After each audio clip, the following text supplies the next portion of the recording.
The long road ahead, 4 years on, and once again it's time. The ICC Cricket World Cup, 14 of the best cricketing nations battling it out for the biggest accolade a cricketer and their team can achieve in the sport. The 10 test-playing nations automatically qualify for the tournament. However, for the other 4 teams, their qualification to the event is a bit more of a journey.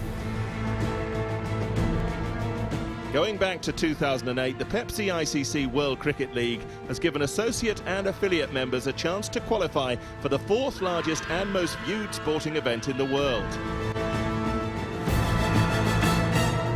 With everyone wanting to play on the bigger stage, it's no wonder the lead up to the 2011 World Cup has been more exciting than ever.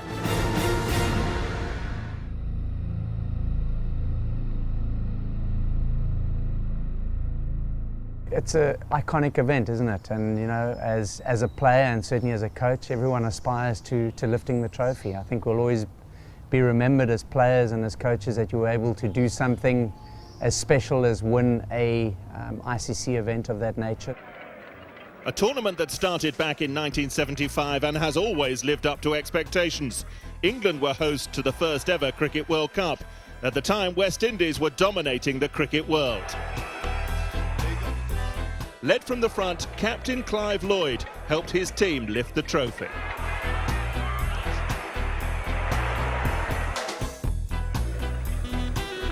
(1979), England hosts and finalists to the Cricket World Cup. However, the defending champions were too much to handle.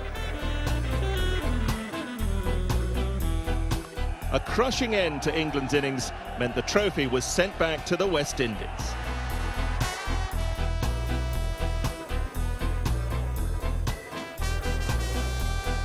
(1983), India completed one of the most stunning upsets in cricket history, defeating the previously invincible West Indies, stopping them from a 3rd World Cup victory.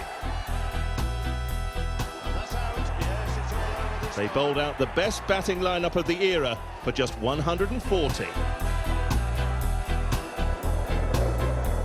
1987 saw arch rivals England and Australia going head-to-head in the final. Both teams lived up to their expectations and put on a nail-biting occasion.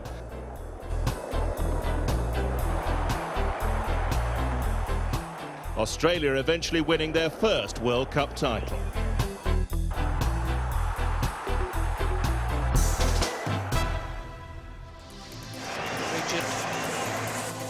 (1992) was the first year that the World Cup featured coloured strips, white cricket balls, and it was the first time that the West Indies were not tournament favourites. In a thrilling final, Pakistan won their first World Cup title and England lost their 3rd. A magnificent performance in front of 87,000 people. 1996 was a memorable year for World Cup co-host Sri Lanka and a memorable year for cricket. It was only in 1981 that Sri Lanka were awarded Test status, and in little over a decade they'd become a major force in international cricket, transforming themselves from underdogs to winners of the 1996 Cricket World Cup, an inspiration to all associate and affiliate members. 1999, the World Cup returned to the home of cricket. Pakistan, the most exciting team in the tournament, were totally outplayed and outwitted at the most crucial moment. And it's that man worn again. Australia's bowlers tore through their batting side, giving their batsmen an easy target of just 133. A 2nd World Cup win for Australia. That'll do. Australia, winners of the 1999 World Cup.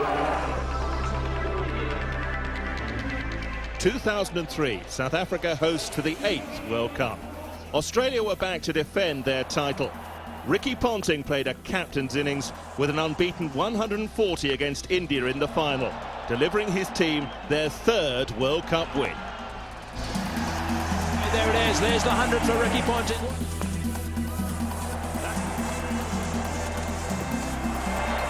(2007), and Australia put the seal on the most dominant campaign in World Cup history, securing their 4th title and their 3rd in a row since 1999. There he goes again over mid-wicket this time. Australia's Adam Gilchrist helped his team to victory against Sri Lanka with an incredible innings of 149, the highest for any batsman in a World Cup final. February 2011 will be the 10th ICC Cricket World Cup, which will be hosted by India, Sri Lanka and Bangladesh. Already the excitement is building. The pre-tournament cricket bug has begun, inspiring enthusiasts far and wide to pick up a bat.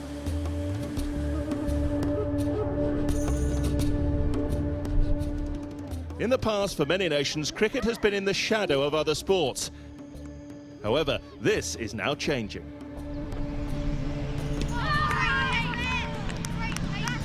Well, on TV we don't get any coverage, but you can watch it in the internet, and I always watch it. But I like the sport, I love it, and I just play and get every day better and train to get our team to the World Cup someday. With the driving force of the ICC, more countries than ever are being grabbed by the game, using the World Cup as their ultimate goal. They've made it possible for non-Test cricketing nations to qualify for the tournament. Countries that have struggled with facilities and support are now being given a chance to reach the top.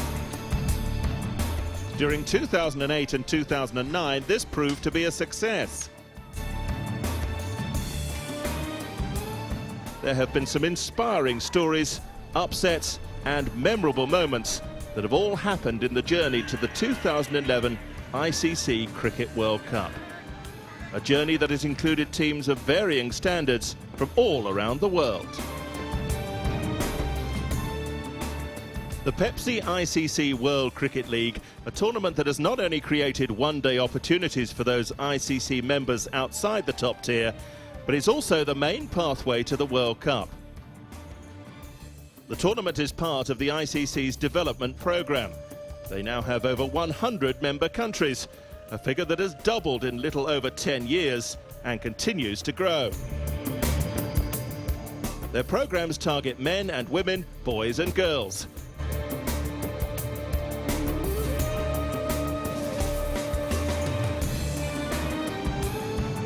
And have proven to be successful on and off the world stage, stretching the game far and wide.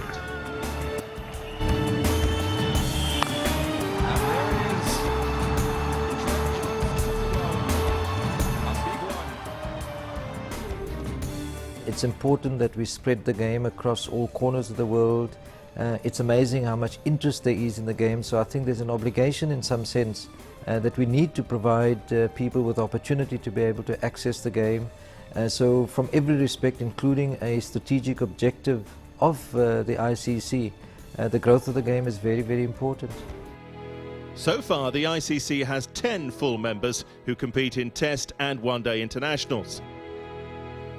The 35 associate countries play competitive cricket in structured competitions around the globe. And lastly, you have the 61 affiliate members, the best of whom compete in regular tournaments, but all work with the ICC to develop their technical skills and off-field organisation.